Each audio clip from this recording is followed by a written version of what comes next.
اور ہر اس شخص کو جو رجوع کرنے والا تھا، بڑی نگہداشت کرنے والا تھا اور بے دیکھے رحمان سے ڈرتا تھا، اور جو دل گرویدہ لیے ہوئے آیا، جنت میں داخل کیا جائے گا۔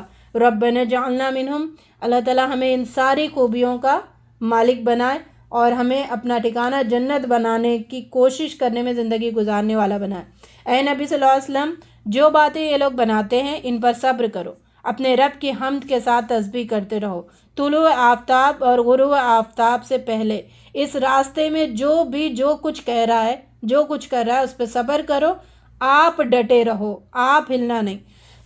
رات کے وقت اور سجدہ ریزوں سے فارغ ہونے کے بعد تسبیح کرتے رہو ہر وقت۔ اس دن آواز حشر کو سن کر زمین پھٹ جائے گی اور لوگ اس کے اندر سے نکل کر تیز تیز بھاگے جائیں گے۔ پہلا نفخہ صور پھونکا جائے گا تو زمین پھٹ کر جیسے کونپلیاں نکلتے ہیں ویسے انسان زمین سے نکلیں گے۔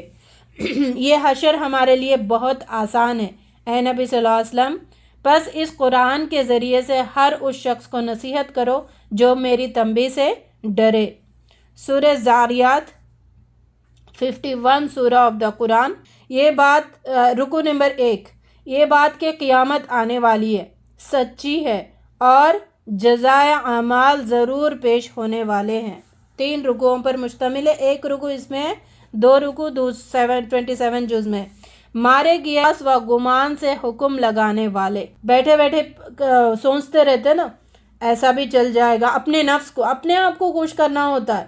یہ جو قیاس اور گمان ہوتا ہے نا، وہ اپنے نفس کو خوش کرنے کے مطابق سوچتا ہے، اچھا یہ حکم کو یہاں تک کریں گے، وہیں تک میرا دل مانتا ہے۔ تو اللہ تعالیٰ کہتا ہے قیاس اور گمان کرنے والے مارے گئے، وہ اور مارے گئے قیاس اور گمان کے حکم لگانے والے، اور جو جہاد میں غرق اور غفلت میں مدہوش، غفلت میں پڑے ہوئے اور غرق میں، یعنی ایسی غفلتوں میں کہ ان کو جیسے آنکھ روشنی میں بیٹھا ہوا، آنکھ بند کیا ہوا ہے، روشنی میں بیٹھا ہوا ہے لیکن آنکھ بند کر رہا، اتنا ٹائٹ آنکھ بند کیا ہے کہ اس کو روشنی بالکل نظر بھی نہ آئے۔ اللہ تعالیٰ ہمیں ایسے غافلوں سے محفوظ رکھے، ایسے غافل بننے سے محفوظ رکھے، ایسے بدبخت بننے سے محفوظ رکھے۔ روز جزا کے منکر ہے، اس روز یہ لوگ آگ پر تپائے جائیں گے۔